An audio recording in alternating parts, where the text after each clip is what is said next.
நான் உங்கள் வீட்டு பிள்ளை, இது ஊர் அறிந்த உண்மை. நான் செல்லுகின்ற பாதை பேரறிஞர் காட்டும் பாதை.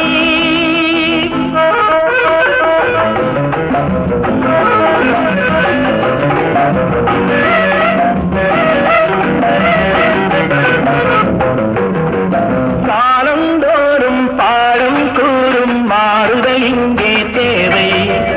ஏழை எளியோர் துயரம் போக்கும் செயலே எந்தன் சேவை.